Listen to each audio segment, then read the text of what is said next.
Son las 10:05 en el gobierno de la mañana, gobierno de la Z101. En este lunes avanzamos, después de esta interesante entrevista con el doctor Olivo Rodríguez Huerta sobre temas relacionados a la reforma constitucional. Tenemos la oportunidad en este momento de hablar con el buen amigo Carlos Pimentel. Carlos Pimentel es el director, nada más y nada menos que Dirección General de Contrataciones Públicas. Ha tenido la posibilidad, sobre todo en este tiempo, de estar bastante en la palestra, sobre todo por estar la República Dominicana en el ojo del huracán hace muchísimo tiempo, todos los aspectos de la lucha contra la corrupción e impunidad, sobre todo aquella que emana de los procesos del Estado para licitar, contratar, asistirse de los actores, sobre todo del sector privado, en la construcción de infraestructura, en aprovechar las ofertas de bienes y servicios que son necesarios para la implementación de políticas públicas. Carlos ha sido desde antes, mucho antes, un vocero de muchos temas relacionados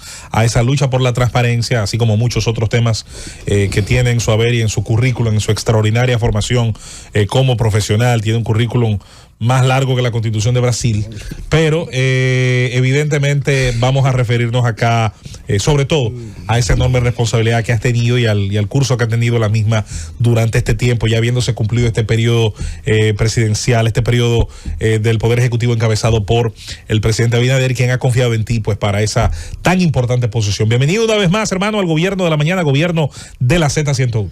Muy buenos días, un placer estar en el gobierno de la mañana y poder compartir y reflexionar sobre tantos temas de interés vinculados a las contrataciones públicas con todos los ciudadanos y ciudadanas que están en sintonía en este momento. Vámonos. Bien, Carlos, bienvenido al gobierno de la mañana. Cuando usted comenzó su gestión al frente de esa institución, las cosas se hacían muy diferentes en términos de la administración pública aquí, en cuanto, como decía José Luis, la asignación de contratas y todo ese tipo de cosas. Y al principio escuchábamos, incluso lo llegamos a escuchar de funcionarios del gobierno, cierta resistencia, indicando que contrataciones públicas era un problema, que con eso era un lío para las instituciones poder funcionar. Pero aparentemente como que al final mucha gente y sobre todo los funcionarios comenzaron a entender que ese era el proceso. ¿En qué nivel quedamos? Allá 4 años usted de gestión en su oficina, y si todavía quedan algunos sectores que usted entiende que hay resistencia que se debe todavía trabajar. Sí, bueno, lo primero que tenemos que señalar que los logros y los indicadores que indican que el sistema de contratación de la República Dominicana ha sido transformado están ahí, y hay que decir que lo hemos logrado con la misma ley. Una ley que tiene debilidades, que tiene ausencias, que tiene contradicciones, por eso es una normativa que hemos estado impulsando su modificación, su reforma. De hecho, el proyecto de ley ya fue aprobado en el Senado, próximamente irá a la Cámara de Diputados, y además, pues, elaboramos un reglamento nuevo de aplicación de la ley. Una ley nueva que debemos, entre otros aspectos, devolverle el sistema de consecuencia a la ley.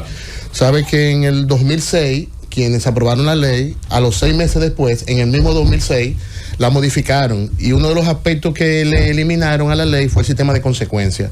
Por eso he dicho muchas veces que desde ese momento que se le quita el sistema de consecuencia a la ley, se instaló en el país un sistema de impunidad que condujo a un sistema y derivó a un sistema de complicidades. Entonces, con esa misma ley hay logros verdaderamente importantes. Yo creo que 2 a señalar. Al principio de la gestión nosotros planteamos de manera muy clara que nunca más en la Dirección General de Contrataciones iba a haber silencio administrativo o silencio cómplice, partiendo de que cuando llegamos encontramos 230 casos pendientes de decisión, y en los primeros 100 días conocimos 217 casos. Terminando la gestión, hemos conocido 2.160 casos, y actualmente no tenemos casos pendientes de decisión ni del 2020, ni del 21, ni del 22, ni del 23, y del 24 hemos conocido los casos que han sido interpuestos en enero, febrero y marzo, y los demás meses los casos están agotando su debido proceso. Eso quiere decir que ese primer compromiso de que no iba a haber silencio administrativo, pues lo hemos cumplido con creces. Pero también nosotros nos planteamos aportar a democratizar las compras. Y los resultados están ahí. ¿Qué dice la ley con relación a la participación de MIPYME en los procesos de contratación? Que al menos 20% de los presupuestos de compra deben estar dirigidos a la MIPYME. ¿En cuánto está hoy promedio? 32% de los procesos de contratación son dirigidos a MIPYME. La ley establece que de ese 20%, al menos 5 debe ser dirigido a MIPYME mujer. Al día de hoy, casi 9% van siendo dirigidos a mujer. Pero hay que señalar que el nivel de participación en los procesos de contratación del Estado Dominicano se ha incrementado en más de un 40%. ¿Qué quiere decir eso? Que hoy hay más participación, que las entidades cuando lanzan un proceso, sea un proceso ordinario, sea un proceso de sección, están recibiendo más ofertas que las que recibían ayer. Eso me hace pensar a mí que hay mayores niveles de confianza en el sistema de contratación de la República Dominicana. Se ha incrementado la participación, pero hay que señalar que más de un 60% de los proveedores que han sido adjudicados son proveedores distintos. Son proveedores distintos y más de un 70% de los proveedores que han participado en los procesos han sido adjudicados, aunque sea una vez, en estos 4 años.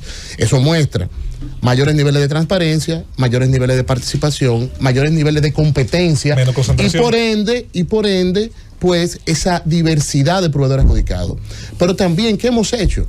Hemos apostado a incrementar la participación en el registro de proveedores y hoy día contamos con 120,000 proveedores, más de 20,000 nuevos proveedores del Estado, pero un incremento sin precedentes de la cantidad de unidades de compra que transan en el sistema electrónico de contrataciones. Cuando llegamos teníamos 40 ayuntamientos que transaban el sistema. Hoy hay 178 ayuntamientos. Cuando llegamos habían 16 hospitales que transaban el sistema electrónico. Hoy hay 78 hospitales transando el sistema electrónico. Hoy día tenemos 545 unidades de compra, más de 120,000 proveedores del Estado, de 300 a 600 procesos de contratación diario bajo la distinta modalidad en el sistema electrónico de contrataciones. Entonces, estos son muestras muy claras, muy evidentes, con indicadores que son medibles, que son comprobables, que son concretos de cuál es la realidad del sistema de contratación de la República Dominicana. Hay que señalar que en ese proceso de devolverle la confianza al sistema de contrataciones hemos puesto la mirada en mecanismos de prevención, tanto hacia las entidades contratantes como hacia los proveedores. Hoy día, más de 1,000 proveedores han sido inhabilitados, suspendidos o han sido cancelados su registro de proveedores. Inhabilitados por incumplimiento, inhabilitados por presentar documentación falsa y otros han sido suspendidos porque se encuentran en el régimen de incompatibilidad. Por ejemplo, el próximo lunes, los senadores electos y los diputados electos que no han solicitado la suspensión de su registro de proveedores, si tienen participación accionaria en empresas más del 10%, pues el lunes le estaremos suspendiendo su registro de proveedores. Eso lo hemos hecho en el pasado, lo hicimos con los actuales, recientemente con los alcaldes y regidores electos lo hicimos. Nunca la Dirección General de Contrataciones Públicas había suspendido un registro de proveedores por funcionarios que se encuentren en el régimen de incompatibilidad. Hoy día llevamos en estos 4 años más de 400 registros de proveedores suspendidos, de senadores, de diputados, de alcaldes, de regidores, de ministros, de directores que se encuentran en el régimen de incompatibilidad cuando tienen participación accionaria más de 10%, que es lo que establece la ley. En el proyecto de ley que está en el Congreso estamos planteando quitarle ese 10% y que un funcionario electo designado de ese nivel no pueda tener relaciones contractuales con el Estado, no por un porcentaje de acciones. Entre otros logros que iremos compartiendo con ustedes en esta entrevista. Carlos, cuánto gusto. Claro.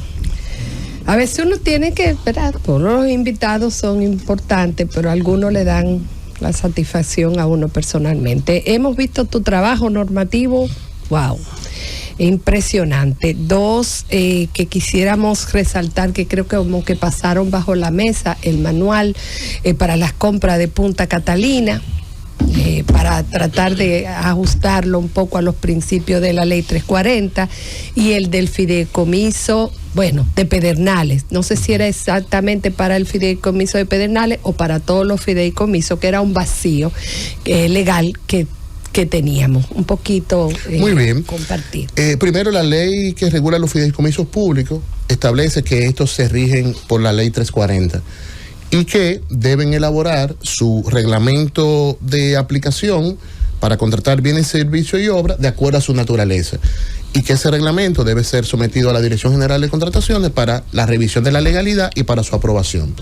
A la fecha hemos aprobado los reglamentos de 4 fideicomisos.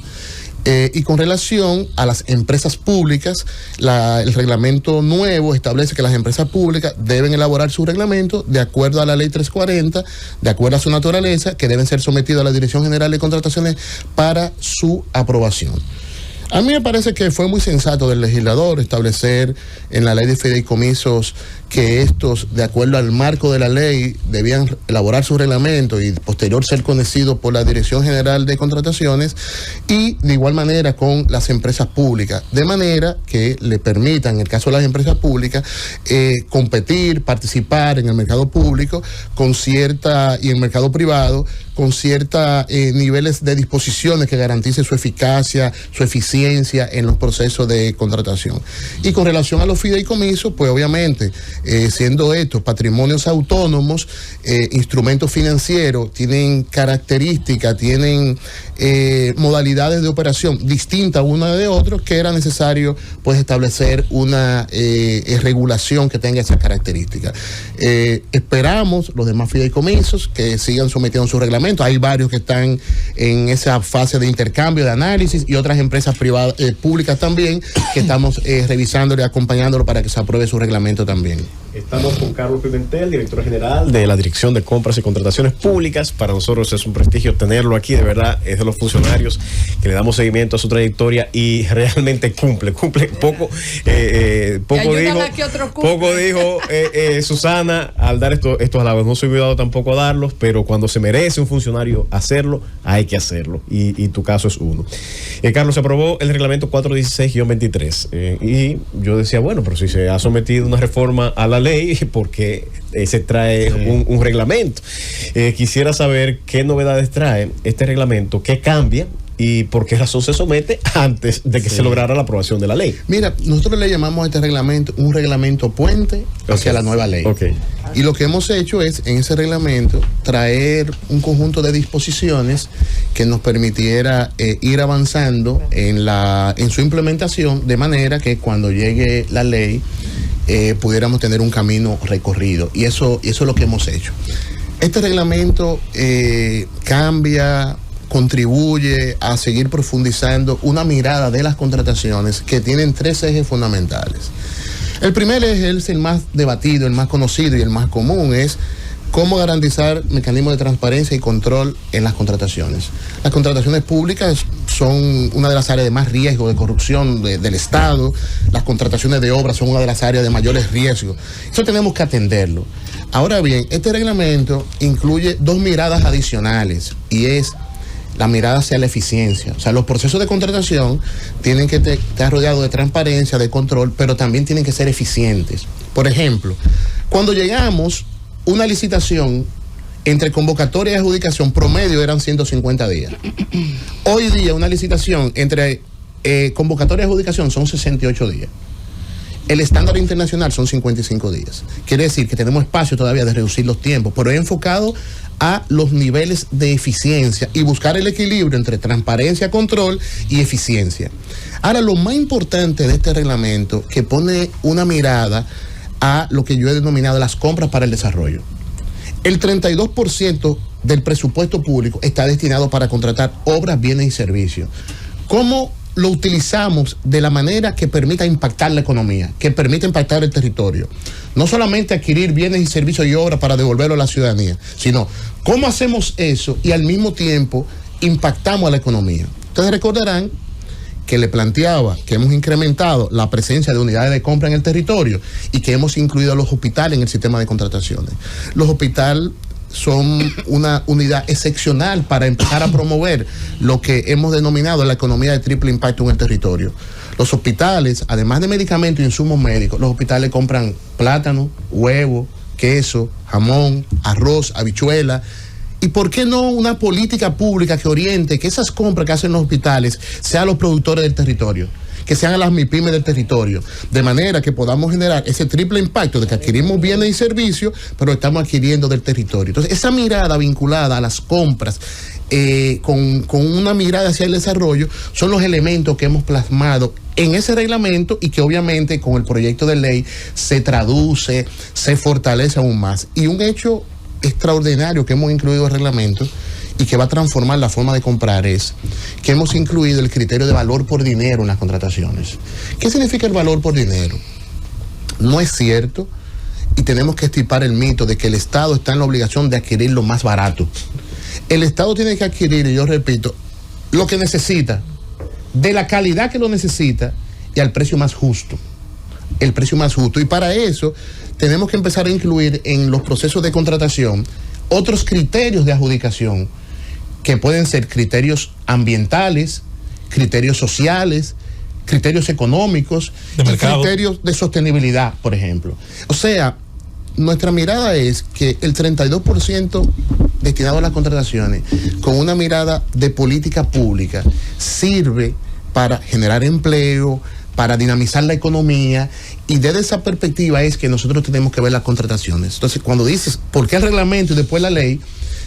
Nosotros, con la aprobación del reglamento, nosotros hemos aprobado nuevos pliegos de condiciones de obra, de bienes, de servicios, de consultoría, y todos los documentos estándares del sistema han sido cambiados, han sido transformados. Esos documentos estándares, cuando se apruebe la nueva ley, no van a tener que tener modificaciones, pero ya la nueva estructura de la Dirección General de Contrataciones, aprobada por el Ministerio de Administración Pública, obedece a el reglamento y obedece a la nueva ley. Por ejemplo, ya nosotros creamos un departamento para ver el tema de los convenios marcos. Los convenios marcos va a ser una modalidad de contratación que está en la ley. Nosotros tenemos el departamento creado, no tenemos a nadie designado todavía, pero inmediatamente se apruebe la ley, tenemos que empezar a garantizar la implementación de esa nueva modalidad de contratación que busca agregar demanda y que el Estado pueda hacer compras de escala mayor y por ende poder acceder a mayores ventajas en el mercado. Estamos hablando que 5 o 10 ministerios se puedan poner de acuerdo para comprar un mismo bien. Esos son los convenios marcos. Nosotros estamos convencidos que el proyecto de ley que fue aprobado en el Senado va a contribuir a dotar al país de una ley moderna. Técnicamente es un excelente marco normativo y que la Dirección General de Contratación está lista en un corto plazo para garantizar su implementación. Carlos, yo veo muchas gracias. A 4 años de tu designación y con el trabajo muy bueno que has hecho, ya resaltado por los compañeros aquí, pero tú sigues como comparando el pasado y diciendo, antes se hacía esto, ahora se hace esto, ahora lo hacemos mejor, antes lo hacían peor. ¿Tú crees que ya no es tiempo de ir cerrando ese capítulo? Mira, sí, lo que pasa es que cuando hablamos de indicadores concretos para medir una política pública, tenemos que partir de un punto de referencia. Y un punto de referencia, obviamente, puede ser 1 año, 2, puede ser 4, puede ser 5 o puede ser 10. Sí. Yo lo puedo hacer desde antes de la ley 340. Yo puedo partir comparando lo que fue la ley 295 de aprovisionamiento de gobierno, de lo que fue la ley 105 que permitía claramente y legalmente el grado a grado. Puedo pasar a la ley 340, cómo se aprueba la ley 340 en la República Dominicana y cómo fue modificada para instalar el régimen de impunidad en el 2006, y puedo recorrer desde el 2006 hasta ahora lo que ha sido el sistema de contrataciones públicas de la República Dominicana, marcando los hitos concretos y además que no es una narrativa, o sea, son indicadores claros y concretos que permiten analizar la evolución de una política pública. Y lo que ha sucedido en el sistema de contrataciones es una evolución, una transformación del sistema de contrataciones públicas de la República Dominicana. Carlos, me gustaría saber si en esas modificaciones está establecido cambios en los montos. Por ejemplo, cuando es por comparación de precios, porque se discutió mucho que el monto era muy bajito. Los tiempos han cambiado, los precios se han disparado, el poder adquisitivo ha bajado. Entonces, ¿ha habido algún tipo de modificación en cuanto a los topes? Lo primero que tenemos que señalar es que los umbrales de contratación están atados al Tratado de Libre Comercio, al DERECAFTA.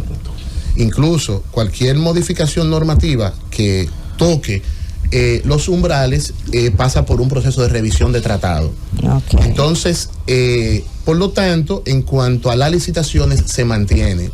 Lo que sí incluimos es una modalidad de contratación que le llamamos una licitación abreviada. ¿En qué consiste la licitación abreviada? Y eso también para jugar con los tiempos. Digo jugar porque una licitación nacional son 30 días y no lo podemos cambiar porque está atado al DERECAFTA también. Pero para nosotros, haciendo un juicio, buscando niveles de eficiencia, decíamos, bueno, una licitación para construir una presa, un puente, probablemente 30 días hábiles para recibir oferta, probablemente sea tan poco tiempo. Pero para comprar 10 autobuses es mucho tiempo. Entonces, ¿qué estamos planteando con la licitación abreviada? Que se determina la modalidad de contratación haciendo una combinación del objeto de la contratación y el monto de la contratación. O sea, si tú tienes un monto, vamos a decir, de más de 10 millones de pesos, y es para construir una infraestructura, perfectamente los 30 días que establece la ley. Ahora, si es para comprar 5 vehículos, cualquier concesionario en 5 días, 10 días te presenta una propuesta. Entonces le estamos llamando a eso la licitación abreviada. Y también el proyecto de ley, y esto es muy importante, estamos planteando un régimen especial para los gobiernos locales. Porque los gobiernos locales, por los montos que administran, probablemente aquí menos de 5 ayuntamientos hacen licitaciones, porque lo que contratan no pasa del umbral, lo que hacen son compras menores, compras debajo del umbral, algunos pueden llegar a hacer sorteo de obras. Estamos planteando un mecanismo de contratación simplificada, también para garantizar los controles que tienen que tener, pero al mismo tiempo que puedan contratar, porque debemos estar muy claros, el Estado funciona cuando contrata bienes, servicios y obras. Esa es la forma del Estado funcionar para poder ejecutar sus planes, su programa y su gobierno. Carlos, en principio del gobierno mucha gente no sabía cómo era el proceso y se verificaron muchísimas situaciones que atrasaron compras, que atrasaron incluso la dinámica de muchos ministerios. ¿Qué ha pasado en estos 4 años? Han disminuido significativamente las quejas. ¿Qué ha pasado? ¿Aprendieron los funcionarios el proceso de compras y contrataciones? ¿Compras y contrataciones les asistió con la persona que ustedes de hecho ponían en los ministerios para que los orientara? O sea, ¿qué mejoró? ¿Qué pasó? Yo creo que un conjunto de factores. Primero, lo que llamamos la profesionalización. O sea, la dirección tiene acuerdos con más de 10 universidades donde hay oferta académica, cursos especiales, maestría. Próximamente viene un técnico superior y además el aula virtual que tenemos. O sea, el tema de formación hemos apostado mucho a eso. De igual manera, lo que llamamos el monitoreo preventivo. Nosotros tenemos un sistema de monitoreo preventivo utilizando la tecnología que permite identificar debilidades de los pliegos de condiciones en tiempo real. Ahora mismo ese sistema tiene 25 variables. Por ejemplo, inmediatamente se carga un proceso y se sube en la oferta, el sistema detecta proveedores vinculados de manera inmediata, detecta riesgos de fraccionamiento, detecta otros aspectos. Entonces, ese sistema de alerta... ¿Y la colusión? También, esos son proveedores vinculados. O sea, te genera una alerta de proveedores vinculados, pero no quiere decir necesariamente que proveedores vinculados en un proceso necesariamente sea colusión, pero sí es un indicio. Y otras variables tiene el sistema. Entonces, el sistema genera automáticamente un correo a las unidades de compra, diciéndole, hemos visto esta debilidad y la unidad de compra tiene la oportunidad, antes de la etapa de enmienda, de corregir el proceso. Hay observaciones que hacemos que son de buenas prácticas, que la entidad puede acogerla o no. Hay otras que son obligatorias. Cuando son obligatorias, pues la tienen que acoger sí, o si no, nosotros suspendemos el proceso de contratación para que sea mejorado. Hemos suspendido procesos que en su totalidad deben andar por arriba de los 9.000 millones de pesos. Claro. Y eso creo que ha ayudado. Una dirección que no hace silencio administrativo, también eso ayuda a generar confianza.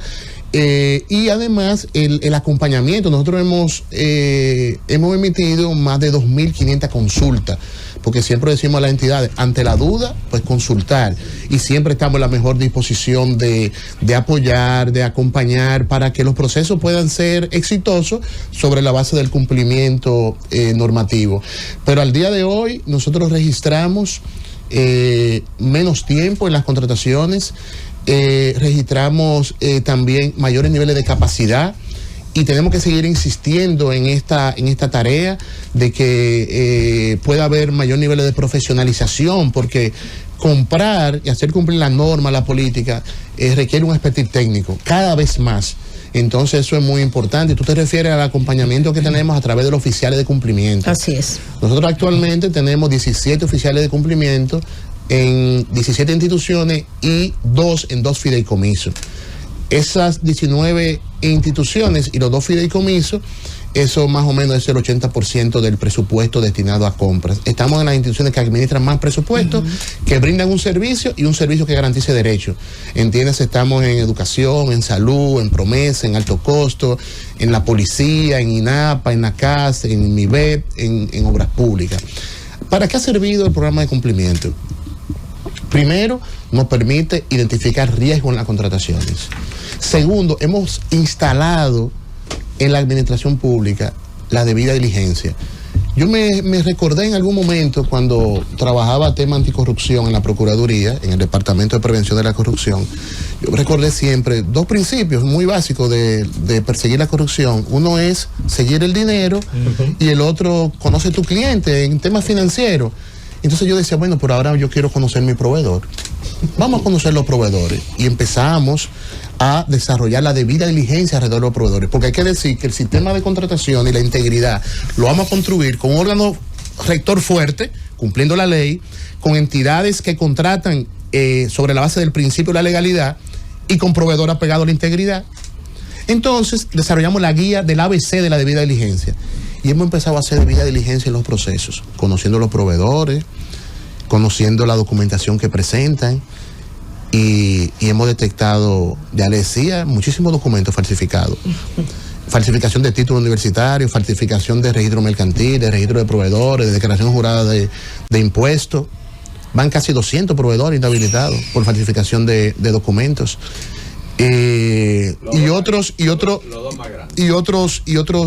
también suspendidos, y haciendo debida diligencia también para detectar posibles conflictos de interés. Hemos cruzado la nómina pública de varias instituciones con el registro de proveedores, y esos cruces nos dicen, mira, en esta institución hay empleados que son proveedores del Estado. Entonces, bueno, que sean proveedores del Estado, funcionarios de segundo o tercer nivel, no es una prohibición. Que sean proveedores. Ahora, no pueden contratar con la institución en la cual laboran. Claro. Entonces ese cruce lo hemos hecho con varias instituciones. Hemos puesto esfuerzo en la prevención, en la detección de esos riesgos que tiene la contratación pública. Y el programa de cumplimiento, la verdad que ha sido excepcional, y los ministros, los directores donde están los programas de cumplimiento, que lo han abrazado, que lo entienden, que lo comprenden, ha sido muy inteligente de su parte, porque le hemos advertido muchísimos riesgos que a veces escapan del entorno de un ministro, de un director. Carlos, ¿cómo está manejando compra y contratación el tema de los contratos de los suplidores eléctricos? Porque las distribuidoras eléctricas son muy sensibles. No hay medidores, tú vas y te dicen que no hay medidores, las conexiones las están haciendo directas, y dificultades con transformadores, que a veces la gente piensa que el transformador es aquel cilindro de 25K o de 10K. Estamos hablando de grandes bancos de transformadores. Sí. ¿Cómo se ha estado manejando? Mira, esa situación? Es un tema complejo y sensible, sobre todo por los antecedentes que vienen. Por eso te lo que no lo podemos nunca dejar de lado. O sea, a veces dicen, no, porque no podemos ir para atrás, no, pero hay que ver de los antecedentes para partir todas las correcciones que se tienen que hacer. Obviamente el sector eléctrico transa sobre la base de la ley 340 y lo hacen a través del sistema electrónico de contrataciones. ¿Qué hemos tenido? Y hay que decirlo así, me parece que uno de los sectores donde se registran mayores niveles de incumplimiento, mayores niveles de incumplimiento de los proveedores en cuanto a la entrega de los bienes y servicios que se le contrata. Y ahí tenemos que hacer un esfuerzo extraordinario para que a nivel de pliego, a nivel contractual, empecemos a poner tiempos prudentes de entrega, porque no puede ser, y esto no solamente aplica para el sector eléctrico, sino aplica para todo. Hemos tenido una administración muy tímida para ejecutar garantías, para rescindir contratos, y que esos incumplimientos puedan tener consecuencias. Por eso nosotros elaboramos y emitimos una guía, un instructivo de rescindir contrato para la administración, porque se tiene la falsa creencia, la falsa percepción de que la administración, después que adjudica, firma un contrato y se registra, tiene que seguir con ese contrato hacia la eternidad, no importa los niveles de incumplimiento. Y tiene que haber primero, y hemos estado promoviendo la figura de un oficial de contratos, que es la persona que da seguimiento a la ejecución contractual. Y cuando hay incumplimiento contractual, que puede ejecutar la garantía. Y nosotros hemos puesto mucha atención a todo el tema de las garantías en el sistema de contrataciones, que son 4. Y para eso hemos tenido niveles de acercamiento con la Superintendencia de Seguros y también con el gremio que aglutina las aseguradoras, que es CODOAR, de manera que nosotros podamos tener mayores niveles de garantía de cuando una aseguradora está emitiendo una póliza de garantía de fiel cumplimiento, es a un proveedor que tiene las condiciones crediticias para poder garantizar lo que el Estado ha contratado. Y hemos orientado a la unidad de compra que ante el incumplimiento, que miren el instructivo, que miren la guía, que rescindan contratos, que le informen el órgano, y nosotros tenemos la facultad de, agotado el debido proceso, de poder establecer sanciones que pueden ser inhabilitaciones permanentes o inhabilitaciones temporales. Porque hay que decir que el nivel de incumplimiento contractual es uno de los aspectos que tenemos que abordar. Por eso yo digo, la integridad de los procesos de contrataciones regularmente la vemos hacia las entidades contratantes, y a veces queremos excluir o dejar de lado a los proveedores, y decimos que ante la falta de integridad, los actos de corrupción vinculados a las contrataciones, siempre va a haber un actor público y un actor privado. Yo no conozco un caso que no sea así. Entonces, el nivel de incumplimiento de proveedores que le adjudican, firman contrato y le dan el 20% y no cumplen, es muy alto, y sobre eso tenemos que seguir trabajando. Bueno, y un ejemplo muy claro de eso son las más de 400 escuelas y 11 obras viales y que sé yo cuántos hospitales que se encontraron inconclusos, que para poder terminarlo hubo que ir por una ley. Y hubo que ir por una ley porque se había agotado más del 20% de la posibilidad de las adendas. Eso no está pasando ahora. Algunos tenían más del 200% de ejecución. Y no había forma. Cuando me preguntaban cómo podemos terminar esas obras, yo con todo el interés de sugerir una idea, porque son obras que se necesitan, escuelas, hospitales, pero legalmente no había forma. No había forma de hacerlo, y por eso se sugirió, se hizo y se aprobó una ley que permitiera terminar esas obras, porque eso se podía hacer bajo una modalidad que yo todavía no la he encontrado en la ley. Aquí hay abogados, ¿verdad? Varios abogados. Que era una modalidad de contratación que le llamaban bajadero.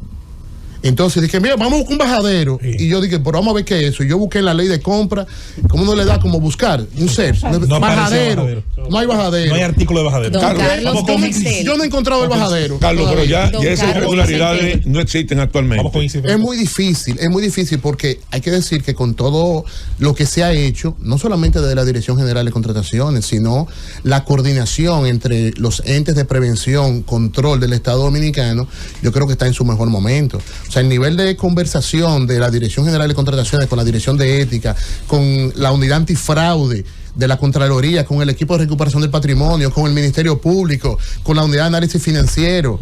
O sea, es un nivel de colaboración y creo que se ha estrenado en el país por primera vez investigaciones conjuntas, como le llaman los norteamericanos, equipo de tarea conjunta. Aquí hemos estrenado esa modalidad y con resultados importantes. Algunos han trascendido mediáticamente, otros no han trascendido mediáticamente y otros están en sus procesos. Hemos visto en estos 4 años, don Carlos Pimentel, alrededor de 35 casos de posibles corrupción o de irregularidades en algunas instituciones. En ese sentido, algunos nos confundimos a veces porque se señalan que algunos casos son subsanables o no son sustanciables, y otros casos sí son casos ya de mayor envergadura. ¿Cómo ustedes lo pueden clasificar en subsanables o no subsanables esas irregularidades? Y nos gustaría mucho saber cuántos ¿pero alguno casos específico? De todos los que usted conoce que le han llegado de casos de irregularidades, que me imagino que pasan por sus manos primero, y ha de ser así, que por la sociedad dominicana y por todo lo que nos enteramos. ¿Y cuáles o cuántos de verdad, y nos gustaría saber de esos casos que usted pueda decir, nosotros como entidad hemos señalado y observado, enviado a ética, enviado al presidente, enviado a las instancias competentes, tantos casos de corrupción que hemos detectado nosotros como entidad en esta gestión. Bueno, lo primero que debemos aclarar, el rol y la competencia de la Dirección General de Contrataciones Públicas. Y esto lo debo decir porque se tiene la falsa percepción de que la Dirección General de Contrataciones Públicas es un ente o es un órgano anticorrupción. Y obviamente tengo que decir también que el sistema de contrataciones en ningún país debe ser un sistema anticorrupción. Debe ser un sistema para promover el desarrollo. No obstante, por la historia y los riesgos de corrupción vinculados a las contrataciones, pues obviamente la Dirección de Contrataciones tiene un rol, tiene una facultad y tiene unas competencias.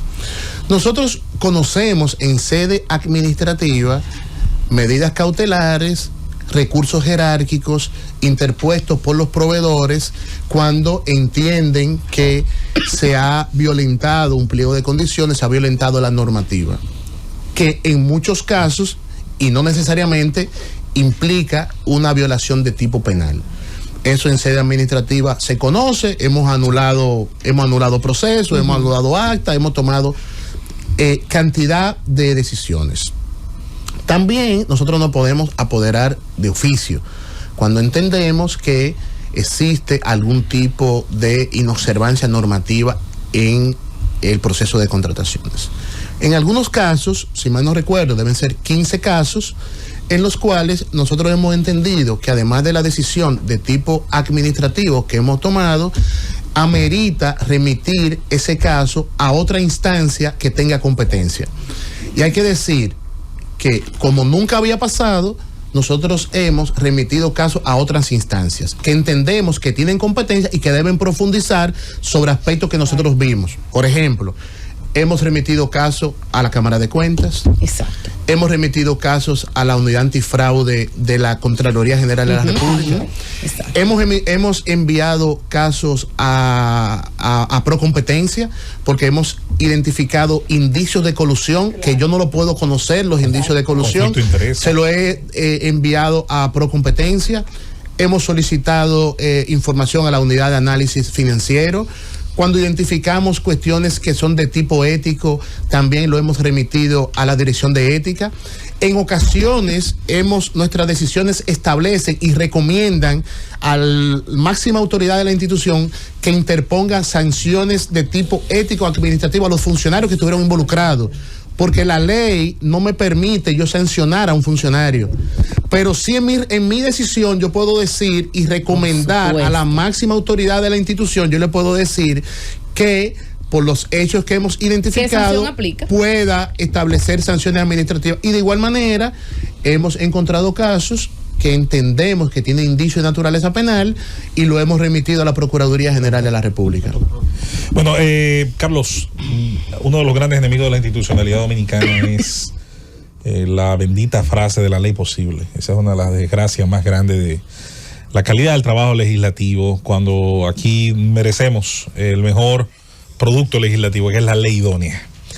En ese sentido, sustituir, cambiar, mejorar la ley 340-06 por una pieza que por años ha estado allí, que finalmente la legisladora actual, ahora ministra de Interior y Policía, Farideh Raful, sometió en su momento.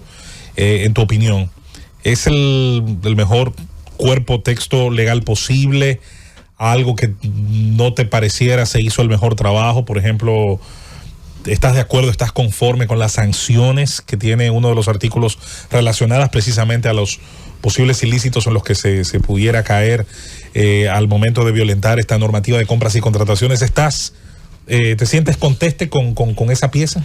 Mira, ese proyecto de ley lo trabajamos durante casi un año y consultamos todos los sectores. Es casi un código.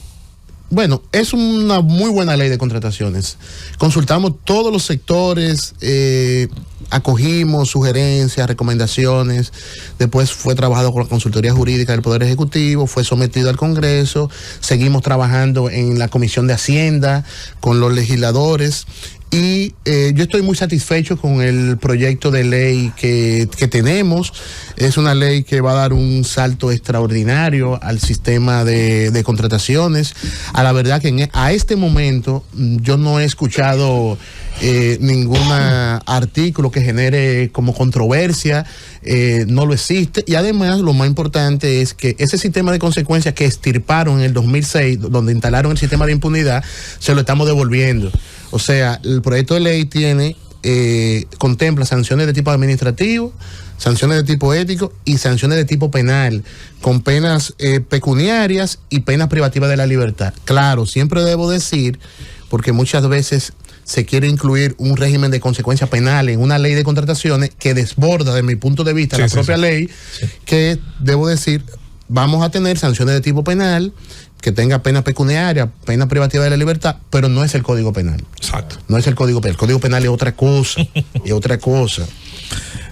Parece ser, Carlos, que las dificultades para que se apruebe esa nueva ley de compra y contrataciones tendría que ver mucho con el tema político, como que no se ponen de acuerdo los políticos en el Congreso. Pero esa ya la Cámara Baja se le... bueno, pero todavía falta que se apruebe en el Congreso. Va a la Cámara de Diputados ahora. Desde la Cámara Alta. Hasta que no salga del Senado y se convierte en ley allá arriba, allá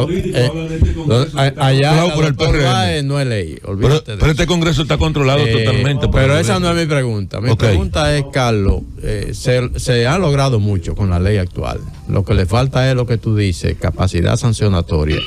Pero hay algo que a mí siempre me ha inquietado con respecto a la ley que se quiere aprobar. ¿Por qué la Embajada de los Estados Unidos ha mostrado tanto interés siempre e incluso ha presionado en el Congreso para que se apruebe esa nueva ley? Mire, yo no tendría una respuesta objetiva, pero sí entiendo que el gobierno norteamericano presta atención al sistema de contrataciones, porque con ese gobierno nosotros tenemos un tratado de libre comercio y de hecho hay que señalar que lo que origina la ley actual de contrataciones es precisamente la entrada en vigencia del Tratado de Libre Comercio, cuando se le dijo al Estado Dominicano, antes de firmar el DERECAFTA tienen que tener una nueva ley de compra y contrataciones, tienen que tener una nueva ley de presupuesto, tienen que tener una nueva ley de crédito público. Si tú quieres yo le respondo, Rosendo. Entonces, como cuando la empresa gringa venga, un conjunto de condiciones, pero esa pregunta hay que señalar lo siguiente, y ojalá que en algún momento podamos conversar sobre eso. Pero es los intereses geopolíticos al interior de las contrataciones. Claro. O sea, al interior de las contrataciones hay intereses económicos, se cruzan con intereses políticos, pero también hay intereses geopolíticos en la contratación y eso nosotros no lo podemos perder de vista nunca. Un ejemplo fantasioso, si una constructora participa por obra y le gana una constructora sudamericana y se demuestra que sobornó, aunque después no se pruebe a quién sobornar. Bueno, vamos a poner un ejemplo muy concreto. Hace 2 semanas el presidente hace 2 semanas el presidente Luis Abinader convocó a todos los embajadores acreditados en el país para presentarle los avances vinculados al sistema de contrataciones y los avances, las políticas, las nuevas políticas y cómo se contrata con el Estado Dominicano. Y ese es un tipo de relación que hemos mantenido de manera frecuente con las distintas embajadas para que sus empresas, sus inversionistas conozcan cómo se contrata con el Estado. Es una forma de atraer inversión al país. Entonces eso está también en la palestra, ¿no? Carlos, qué bueno que recordaste lo que tuvimos en ese momento. Sabíamos que esa y otras reformas nos llegaron a nosotros y nos llegan a nosotros precisamente por interés económico también, porque ellos tenían derecho a tener acceso a la compra pública, pero necesitaban un marco. Pero quiero preguntarte algo, Carlos. ¿Cuál es parecida a cómo te sientes, no? Pero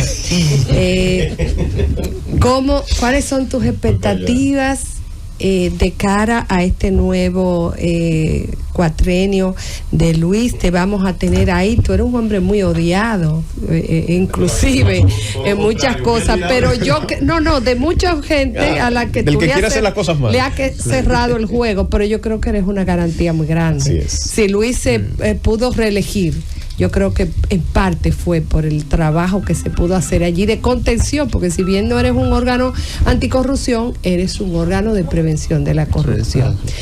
¿Cómo te sientes? ¿Va a aguantar 4 años más, Cajeta, ahí? Mire, yo la verdad que me siento muy bien, muy entusiasmado con los logros del sistema de contrataciones, y además de poder contribuir a que se sigan implementando las nuevas normas, las nuevas políticas.